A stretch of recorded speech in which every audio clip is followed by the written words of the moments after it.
My name is Liam, and if there's one thing I've learned in life, it's that family isn't always who you can count on.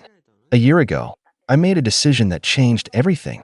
I quit my dead-end job and started my own online business. I knew it wasn't going to be easy, but I was ready to grind. I had saved up a little money, done my research, and had a solid plan. My family, on the other hand, thought it was the dumbest thing they had ever heard. I still remember the way they laughed when I told them. We were sitting around the dinner table, and I had just worked up the courage to announce it. My own business? My mom snorted.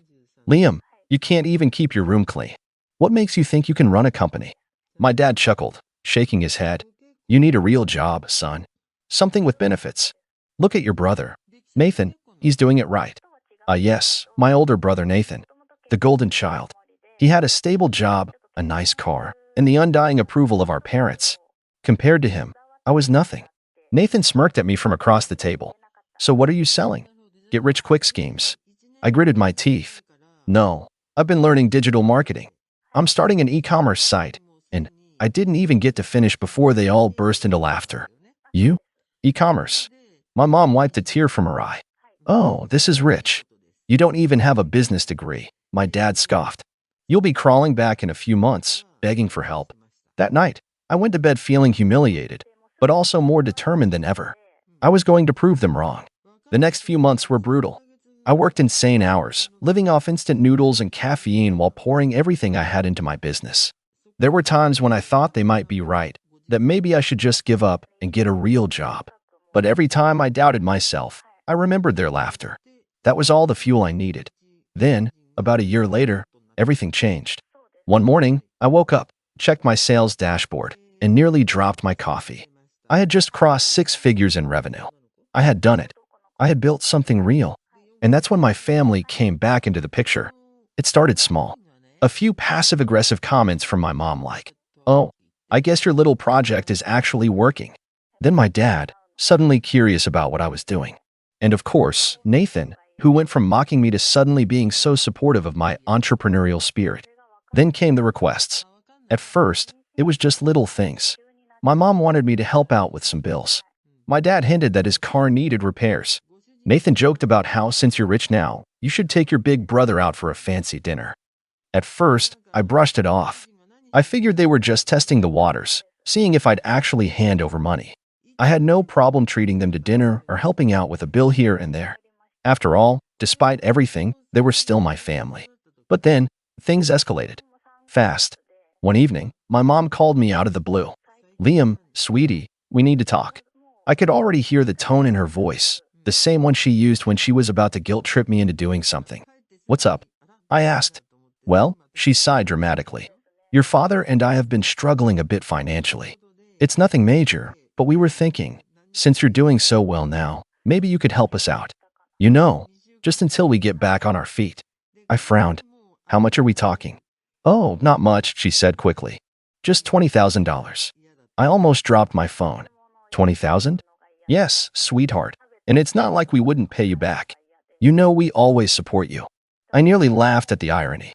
They always supported me? Yeah, right? I hesitated for a second before responding. "I don't know, Mom. That's a lot of money. What do you even need it for?" There was a long pause. Then she cleared her throat. "Well, your father and I were thinking about remodeling the kitchen." I couldn't believe what I was hearing. It wasn't for medical bills. It wasn't for an emergency. They just wanted to upgrade their damn kitchen. "Mom, I'm sorry, but that's not something I can just..." "Liam," she snapped, her voice turning cold. "You owe us. We raised you, fed you, gave you a roof over your head. The least you can do is help your family." There it was. The classic guilt trip. I sighed. "I appreciate everything you did for me growing up, but that doesn't mean I'm a bank." Before she could respond, I heard my dad in the background. "What's taking so long? Tell him we'll take 30 if he's feeling generous." 30. I hung up. That should have been the end of it. But of course, it wasn't. The next day, I got a text from Nathan. Nathan texted, "Yo, heard about Mom and Dad. Kinda messed up that you won't help."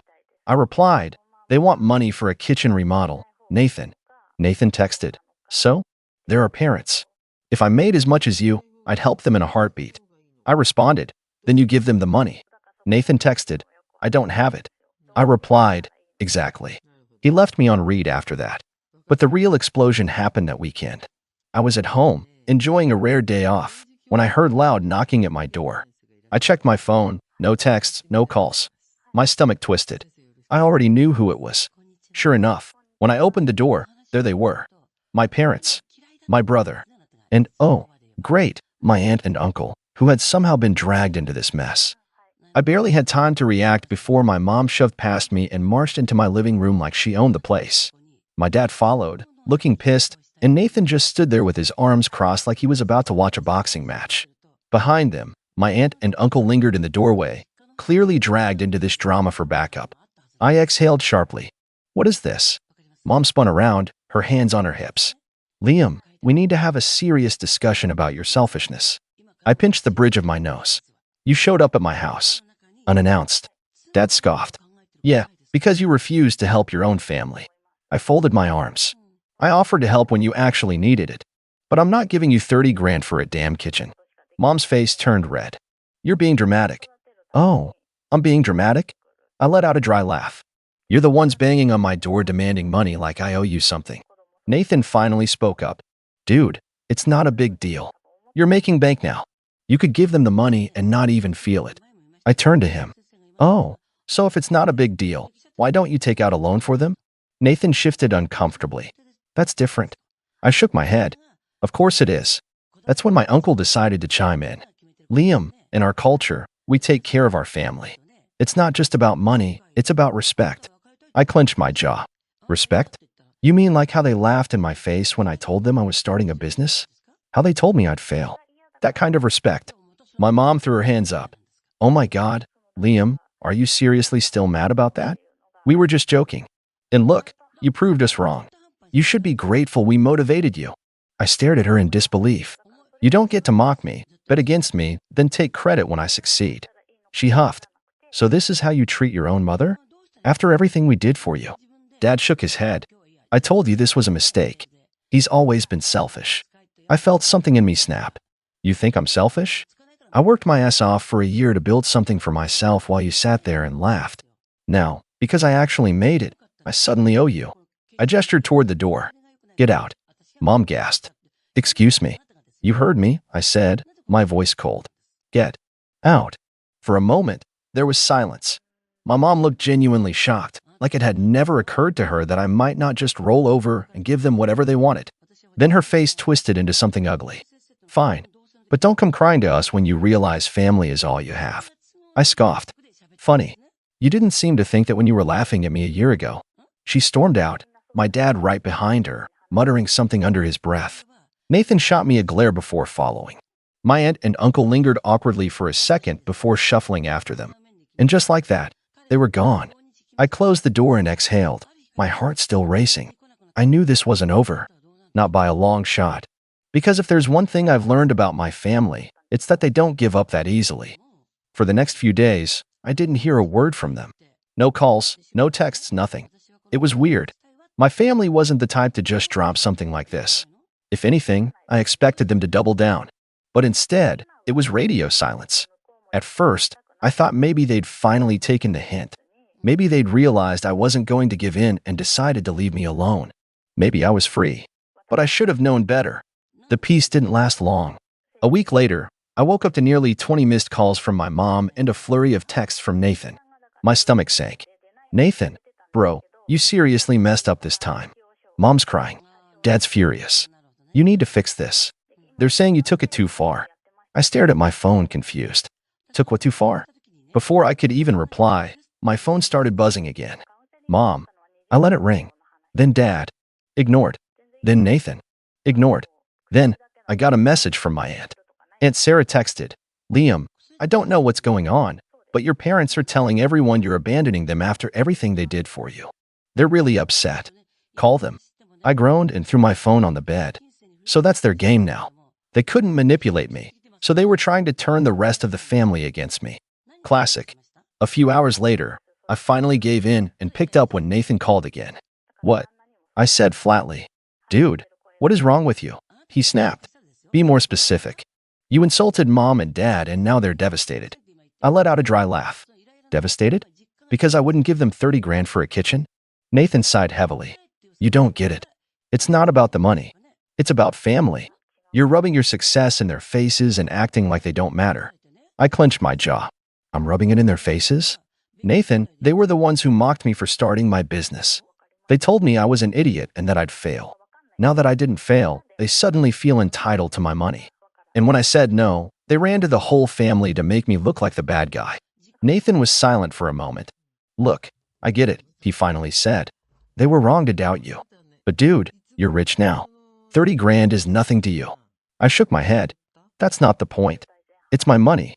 They don't get to insult me and then expect a payout. Nathan exhaled sharply. Whatever, man. Just know everyone's talking about you. Mom and Dad told Grandma, and now she's pissed. Uncle Mike thinks you're greedy. Even Aunt Sarah is saying you're being harsh. I rolled my eyes. Of course they brought Grandma into this. She was the ultimate emotional weapon. Liam, Nathan said, his voice quieter. Just come over and talk to them. If you don't, things are gonna get ugly. I already knew things were ugly. But something told me this was only the beginning. Against my better judgment, I agreed. I was about to walk into the lion's den. When I pulled up to my parents' house, I could already tell this was going to be a disaster. My mom's car was in the driveway, along with Dad's. But there were more cars than usual. Nathan hadn't mentioned this was turning into a family intervention. I knocked once before pushing the door open. The second I stepped inside, I was hit with the heavy scent of Mom's signature vanilla candles, probably lit to make everything feel warm and welcoming. Too bad it didn't work. I walked into the living room and saw them all sitting there. Mom, Dad, Nathan, and Sarah, Uncle Mike, and, of course, Grandma. Mom was the first to speak. Liam, she said, putting on her best heartbroken mother face. We need to talk. I stayed standing. About how you tried to turn the whole family against me? Dad scoffed. Jesus, Liam, cut the attitude. We wouldn't have to tell them anything if you weren't being so damn selfish. I crossed my arms. Right. Because I'm the selfish one here. Grandma shook her head in disappointment. Liam, sweetheart, I don't understand. Your parents gave you everything. And now, when they need you, you refuse to help. I clenched my jaw. Grandma, I did offer to help. I was fine with paying a bill, helping them out if there was an actual emergency. But they don't need help. They want money for a kitchen remodel. And when I said no, they ran to you guys to make me look bad. Mom gasped. That's not true. I turned to her. Oh, then tell me, Mom, did you or did you not tell Grandma that I was abandoning you? She opened her mouth, then shut it. I smirked. Yeah, that's what I thought. Uncle Mike leaned forward. Liam, this isn't just about the money. It's about principle. Your family supported you your whole life. I let out a sharp laugh. Supported me? When? When they laughed at my business? When they told me to get a real job like Nathan? When they mocked me for taking a risk? Aunt Sarah frowned. Families joke around. Liam, it doesn't mean they don't love you. I turned to Nathan. What about you, Nathan? You think I owe them? He hesitated. I mean, yeah, a little. I stared at him. You're serious? He shifted uncomfortably. Dude, they raised us. They sacrificed for us. It's not crazy to think you'd give back. Giving back is one thing, but this isn't giving back. This is extortion. Dad's face darkened.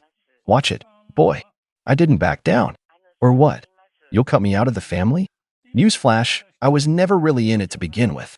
You made that clear when you laughed in my face a year ago. Silence. Mom's lip trembled. Liam, don't say that. You are part of this family. I sighed. Then start acting like it. Family doesn't treat each other like ATMs. Family doesn't manipulate and guilt trip. Family doesn't turn everyone against one person just because they didn't get their way. Nobody said a word. Then Dad let out a sharp breath. You know what? Fine. If you want to be so ungrateful, go ahead. But don't come crawling back when you realize money can't buy you a family. I stared at him. You've already made it clear that I don't have one. And with that, I turned around and walked out the door. As I got into my car, I knew this wasn't over. Not by a long shot. Because something told me they still weren't done trying to get what they wanted. And next time, they wouldn't be so subtle. I had spent the next few weeks bracing myself for what I knew was coming. My family wasn't the type to let things slide, especially when money was involved. At first, it started off subtly. Some distant cousins began giving me cold shoulders. There were a few awkward replies in the family group chat. But soon enough, it escalated. My grandma stopped responding to my texts. Aunt Sarah, who I thought was somewhat reasonable, unfriended me on Facebook. Then came the email from my dad, the one that made my heart drop. It was CC'd to nearly every relative on both sides of the family. Subject: disowning a disgrace. Liam, your behavior has shown us your true colors. You have made it clear that money matters more to you than family. You have humiliated us, turned your back on the people who raised you, and refused to show an ounce of gratitude for the sacrifices we made. Since you no longer wish to be part of this family, we are making it official. Do not contact us again. I stared at the email for what felt like an eternity. My hands clenched into fists. Unbelievable. This was their final move, the ultimate guilt trip. They wanted to paint me as the villain, as if I had abandoned them, when all I had done was try to build a life of my own. Yet, despite everything, I couldn't help but feel a twinge of hurt. I'd held on to the faint hope that, maybe, just maybe, they would come around. That they would understand that my business wasn't just a passing phase, but something I was passionate about. That they'd see I wasn't some failure. But now, this email shattered that illusion completely. They wanted me gone? Fine. But they were about to regret it. I wasn't going to let this slide. If they wanted to paint me as the bad guy, then I was going to tell the full story. So, I spent the next couple of hours writing up the most honest, unapologetic email of my life. Subject: the truth. Since my own parents have decided to blast me to the entire family, I think it's only fair that everyone knows the full story. For those of you who don't know, my parents and brother mocked me when I started my business. They called me a failure, told me to get a real job like Nathan. They laughed when I struggled. Now, 1 year later, that same business is successful. And suddenly, they believe they deserve a cut. They didn't need help with bills. They didn't need money to survive. They wanted $30,000 for a luxury kitchen remodel. When I refused, they ran to everyone they could and painted me as a greedy monster. But let's be clear, this was never about family. This was about control. They don't care about me. They care about what I can give them. And now that I've finally set boundaries, they're throwing a tantrum like spoiled children. If any of you still believe their sob story, that's your choice. But I won't be manipulated, and I won't be guilt-tripped. Mom, Dad, Nathan, I hope your new kitchen is worth it. Goodbye. I hit send and waited. And let me tell you, the fallout was something else. The first call came from Aunt Sarah. She was furious, but not at me. I knew something was off, she said. They made it sound like you just cut them off for no reason. Then Grandma called. Liam, sweetheart, I had no idea they were treating you like that. I'm so sorry. One by one, family members began reaching out. Some were apologizing for believing the lies. Others just wanted to gossip. But the best part? People started to turn against my parents. Uncle Mike, who had always been one of their biggest defenders, sent me a text.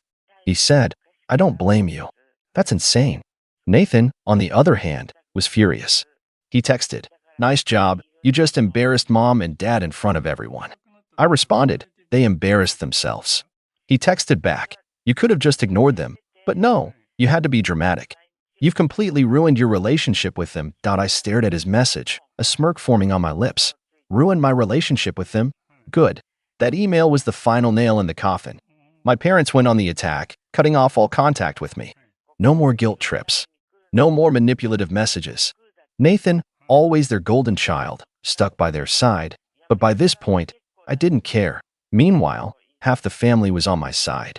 The other half stayed neutral, but one thing became painfully clear. My parents' perfect reputation was shattered. And as for me, I was finally free. For the first time in my life, I didn't need to prove myself. I didn't need to seek their approval or constantly fight for their respect. I didn't need to be their punching bag. I was done. And it felt incredibly good. In the end, I realized I didn't need to sacrifice my happiness or my goals just to keep the peace with a family that only saw me as a means to an end. The emotional weight lifted once I cut ties with them. It was painful at first, but ultimately, it was the best decision I ever made. Now, my business is thriving, and I'm finally living life on my terms. No more guilt, no more manipulation. What do you all think? Did I handle this the right way, or should I have tried a different approach? I'm curious to hear your thoughts. I've been keeping a secret for a long time. I'm 27, my name's Ryan, and for as long as I can remember, I've been the quiet, unsuccessful one in the family. My parents, uncles, aunts, and cousins, honestly, they've all always looked at me like I wasn't worth their time. When we all get together, it's the same story. They talk about their successes, their big houses, their vacations, their perfect kids, and then there's me, the guy who never seemed to get it together. The guy who never had a high-paying job or went on big trips. I didn't mind so much when I was younger. I was focused on my own goals, quietly working toward things. But when you're the constant butt of jokes, it starts to get under your skin. The real issue began when I started working at a small tech company right out of college. It wasn't glamorous, but it paid decently enough. I lived in a small, rundown apartment that most of my family probably wouldn't have given a second look at. They'd make comments whenever I came to family gatherings. Must be nice to have such a cozy little place, Ryan. My cousin would joke with a smile that never quite reached her eyes. How's the job hunt going? My aunt would ask, as if being employed wasn't something to celebrate. What they didn't know was that I was secretly helping them, not out of guilt, but out of the fact that I couldn't stand seeing them struggle, especially when they never acknowledged it. My parents had racked up credit card debt over the years, always buying things they didn't need and living beyond their means. And I'd help them out. Every few months, I'd pay off part of their debt. Same with my uncle. His car was on the verge of being repossessed a few times, so I'd chip in a couple hundred here and there to cover the payments. No one knew. I just wanted to keep things running smoothly, even if it meant keeping my mouth shut and taking on the burden of something they'd never even acknowledge. But recently, things started to get a little uncomfortable. I don't know what changed, but my family's tone toward me started shifting. They got more entitled, more mocking. One particular afternoon, my cousin Karen had invited everyone over to her house for a family gathering. It was a weekend, and I had already been feeling the weight of their jokes from the last few months. I figured maybe this time it would be different. Maybe they'd finally recognize that I wasn't as lost as they thought. Instead, it was just another day of hearing about everyone's expensive vacations to Europe, Caribbean getaways, and new luxury cars. I sat there quietly, trying to keep my head down as they all went on about how they could finally afford to do this or that, with all the casual arrogance that only comes from people who don't know what it's like to struggle. Then, it was my uncle's turn to speak. Ryan, still living in that tiny little apartment, he said, leaning back in his chair, a smug grin creeping up on his face. What's the deal, buddy? Thought you'd be at least somewhere by now. I didn't respond immediately. I was used to these kinds of comments, but there was something about the way he said it, like he truly believed I was a failure. Like I had no right to be at the table, even though I'd been sitting there for years. It wasn't the first time he'd made a jab at me, but for some reason, this time it hit differently. Yeah, I'm still there, I said, keeping my voice calm. It works for me. Then, my aunt jumped in, looking over at me with that look she always gives when she's about to say something helpful. Ryan, sweetie, you really should think about upgrading, she said, her voice oozing with that fake sweetness I'd grown tired of. It's not healthy to keep living in a place like that. Don't you think? Maybe you could work harder. I don't know. Try harder. The entire table went quiet, and for a split second, I felt like I was back in high school, sitting alone in the cafeteria as everyone whispered behind my back. But then my uncle laughed. It was one of those obnoxious, self-satisfied laughs that made my blood boil. Ryan's never gonna amount to anything, he scoffed, taking a sip of his drink. I've been telling him that for years. Maybe it's time to accept it, huh? At that point, I had enough. I could feel my hands start to shake, my jaw tightening as the old anger bubbled up. But I stayed quiet. I didn't say anything. The conversation shifted, but the damage was done. I sat there, staring at my food, feeling completely invisible in my own family. It wasn't even just the comments, it was the way they all saw me. They expected me to be the joke, the failure, the guy who wasn't worth acknowledging. But I wasn't going to take it anymore. Not after everything I'd done for them. Not after all the times I'd kept my mouth shut and just paid their bills quietly, hoping things would get better. This morning, I sent out an email to all of them. It wasn't just about the money. It wasn't just about the jokes. It was everything. I knew the email would be a shock to them, but honestly, I wasn't prepared for the reaction I got. It wasn't just a letter explaining how I felt. It was a complete breakdown of everything I'd been doing for them. Every bill I'd quietly paid. Every loan I'd secretly taken out to help them with their debts. The credit card payments, the car loans, the utilities, the medical bills I knew my aunt couldn't afford because her husband had been out of work. I wrote everything down, itemized, with dates and amounts. I wanted them to see the truth, all in black and white. I closed the email with something simple, effective immediately. I will no longer be covering any of your bills or debts. I've done enough. This is my last act of kindness to you.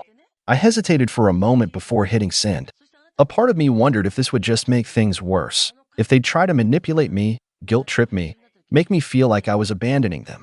But another part of me felt a weight lifting off my shoulders, like I was finally taking control. I didn't owe them anything anymore. I wasn't going to keep playing the role of the silent martyr. I sent it, and then I waited. The response was predictable, but still more intense than I thought it would be. Within minutes, my uncle called. His voice was tight, and there was an edge to it that I hadn't heard before. "Ryan," he said, almost in disbelief. "What is this? You can't just cut us off like that. You've been helping us for years, and now you're acting like you never did anything? What's wrong with you?" I didn't respond right away. Honestly, hearing him talk like that made me feel disgusted, but I wasn't about to get into an argument. "I did it because I wanted to," I said, my voice calm. "But I don't want it anymore. I'm done." I could hear him sputtering on the other end. "You think we don't need you? You're nothing without us. Don't you dare walk away from your family like this. You'll regret it." "Maybe I will," I replied. "But I won't regret not being your ATM anymore. I'm done." Then, my phone buzzed with a message from my aunt. It was long, frantic, and full of guilt. "Ryan, please. This is insane. We can work this out. You don't know what we've been going through. We need you. You're the only one who's been there for us. Don't turn your back on your family now. We all depend on you." I didn't respond to her message. I knew it was just more manipulation. I had always known that deep down, they didn't care about me as much as they cared about what I could do for them. And once I stopped giving, the true colors of my family started to show.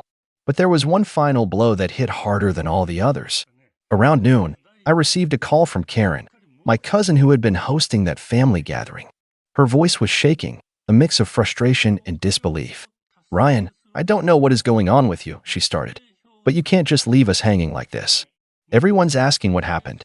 Why would you do this? Why would you cut us off like this? Do you have any idea how embarrassing this is? You're ruining everything." I stayed quiet for a moment, letting her rant. I had heard this kind of talk before, but now it felt different. This wasn't just about my family anymore. It was about me setting boundaries, about not letting them treat me like a doormat. Finally, I spoke up. "Karen, I'm sorry it's embarrassing, but maybe you should have thought about that before you all started treating me like I was invisible. I've done more than enough for you all, and I don't expect anything in return. But I'm not going to keep enabling you. So no, I'm not coming back to fix everything. I'm done." There was silence on the other end for a moment, and when she finally spoke again, it was more subdued. "You're making a huge mistake, Ryan." Maybe I was. But right then, I didn't care. I had made my decision. The next few hours felt like I was in a daze, watching as my family slowly started to implode. The calls, the messages, they kept coming in, begging me to reconsider, telling me how much they needed me. But I knew what they were really asking for: control. They wanted me to stay in my place, to keep sacrificing my own happiness for their convenience. And then, something unexpected happened. My mom, who had stayed quiet throughout all of this, finally called. Her voice was trembling, and it felt like she was breaking down in real time. "Ryan, please," she said, almost pleading. "I know I've never been the best at showing it, but I need you. We all need you. You're my son. I don't want to lose you over this. Please, don't cut us off. We're sorry." Her voice wavered, and for a moment, I felt like I might break. But deep down, I knew I couldn't go back. It wasn't just about the money. It was about me. I needed to take care of myself first for once. "I'm sorry, Mom," I said quietly, "but this is the last time I'm doing this. I'm done." There was a long pause before she spoke again, her voice barely a whisper. "I understand. I just don't want to lose you, Ryan." And that was the hardest part. Because in that moment, I realized that the only way I could truly protect myself was to walk away from everything. I hung up the phone, my heart heavy, but still resolute. I thought I'd be fine, but something about that conversation with my mom stayed with me. I wanted to believe it was the right choice. But part of me couldn't shake the feeling that everything was unraveling faster than I could manage. The next day, I received a barrage of messages, my inbox, my phone, even my social media. My uncle sent me a message that was more than just angry. It was laced with a deep sense of entitlement. "I've been there for you, Ryan, more times than I can count. And this is how you repay me? You think you can just throw your family away because you're too proud to admit you've been leeching off us all this time?" His words felt like a slap in the face. Leeching? Me? He'd never once asked how I was doing. He never once cared about me, only the money I could provide. But instead of replying, I simply blocked him. The last thing I wanted to do was engage with him any further. Then, the storm hit. A few hours later, I received a phone call from Karen. She sounded like she was on the verge of tears, but it didn't feel genuine. It felt more like desperation. Ryan, you need to stop this. You're tearing this family apart. Everyone's talking about you, saying you've gone crazy. This isn't just about money anymore. It's about respect. You're not just cutting us off, you're rejecting us. Do you really want that? I could hear the venom in her words now, the way she was twisting it into something that made it sound like I was the one who was in the wrong. I'm doing what's best for me, Karen, I replied, keeping my tone firm. You don't understand what it's like to have your entire life be about giving, giving, giving, and never getting anything back. This isn't about money anymore. It's about my sanity. She didn't let up. You're being selfish. You've always been selfish, and now it's worse. I guess you're just not one of us anymore, huh? And just like that, I could feel it, the final break. I'd been trying to help these people for years, but they had never seen me as anything other than a resource, a means to an end. That evening, I went to the gym to clear my head, trying to push everything out of my mind. But when I came back, I noticed something off. The front door to my apartment was slightly ajar. My heart dropped into my stomach as I stepped inside. Everything was exactly where I left it, except for one thing. A letter, taped to my refrigerator, with the words, "We need to talk," written in bold letters. I recognized the handwriting immediately. It was my mom's. I didn't know whether I was more angry or terrified as I tore open the envelope. Inside, there was a scathing letter. It wasn't a plea for reconciliation, it was an attack. She accused me of betraying the family, of throwing away everything they had done for me over the years. It was filled with guilt, but it wasn't the kind of guilt that came from love. It was guilt meant to manipulate me into feeling like I owed them something. I read through it, feeling my hands shake as I realized what had just happened. She wasn't just upset. She was trying to make me feel like the villain in this story. She was trying to force me to cave, to return to my place as the silent, submissive son who always put his family's needs before his own. But it didn't stop there. The next morning, as I was grabbing my coffee, I got a call from a number I didn't recognize. It was my dad. "Ryan," he started, his voice surprisingly calm. "What's going on? Your mom's beside herself. Your uncle's threatening to cut you out of the family altogether. Is this really what you want? You're going to end up alone. You know that?" I was so tired. So tired of the manipulation, the guilt, the constant demands. I almost wanted to hang up, but I stayed on the line.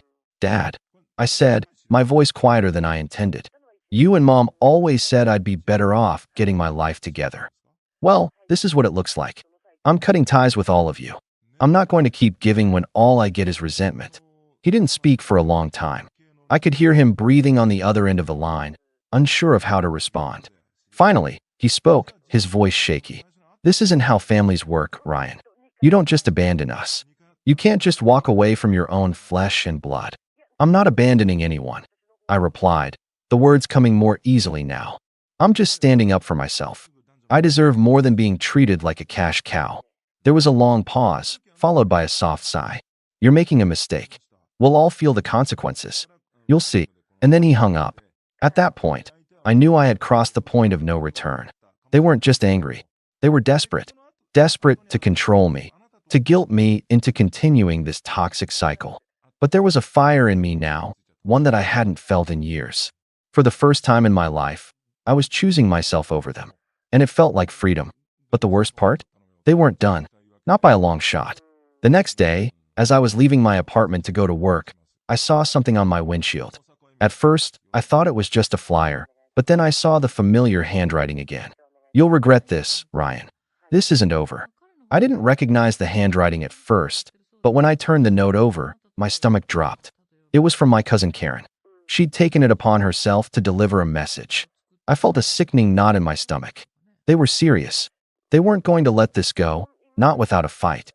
The days that followed were tough. Every text, every phone call, every interaction seemed charged with tension, like the whole family was slowly closing in, each one taking their turn to attack. They didn't want to accept my decision, and it was clear now they weren't going to let it slide quietly. The final straw came when my mom called me again. This time, she wasn't even pretending to be calm. "You're really doing this, aren't you, Ryan?" she asked, her voice cracking with emotion. "You're really just going to leave us behind like this?" After everything we've done for you. I'm not leaving you behind, Mom, I said, my tone growing firmer with each word. I'm leaving the toxic energy behind. You've made it clear that the only way I fit into this family is by paying for everyone's problems. But that's not me. That's not what I want. And you should have respected that a long time ago. I could hear her sniffle through the phone, and for a moment, I wondered if I should have said something else, something softer. But I shook that thought away. I had to be strong. Don't you dare think this is easy for me, Ryan, she snapped. You think you're the only one who's been carrying the burden of this family? Your uncle is furious. You've made a mess of everything. Maybe it's a mess because we've been pretending it wasn't one, I replied. Maybe it's a mess because I was too afraid to admit how much I've been suffering under the weight of it all. There was a long silence on the other end of the line. I could feel her trying to formulate something, any argument that could pull me back into the family's web. But I had made my decision. No turning back now. That evening, I received a text from my uncle. It was a group message, and I could see that everyone was included, Karen, my mom, and even some of the distant relatives. The tone was unmistakable. We're having a family dinner tomorrow night. You better be there, Ryan. We're all tired of the silence, and it's time to fix this. Fix this? They were trying to manipulate me into thinking that they had any intention of doing things differently. But I wasn't fooled. It was a trap, and they knew exactly how to pull my strings. I knew it was going to be the showdown. I've been avoiding the inevitable confrontation, but now I couldn't run from it anymore. So, I showed up. Walking into that house felt like stepping into the lion's den.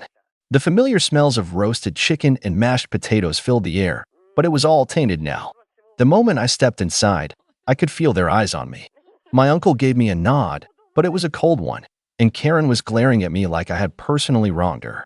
My mom was sitting at the head of the table, her expression unreadable. The whole room felt like a pressure cooker, ready to blow. Ryan, my uncle started, his voice tight with restraint, it's good to see you. He didn't sound like he meant it. I'm sure we all have some things we need to say, don't we? I nodded slowly. Yeah, I think it's time to get everything out in the open. Karen, who had been quiet up until this point, couldn't hold herself back any longer.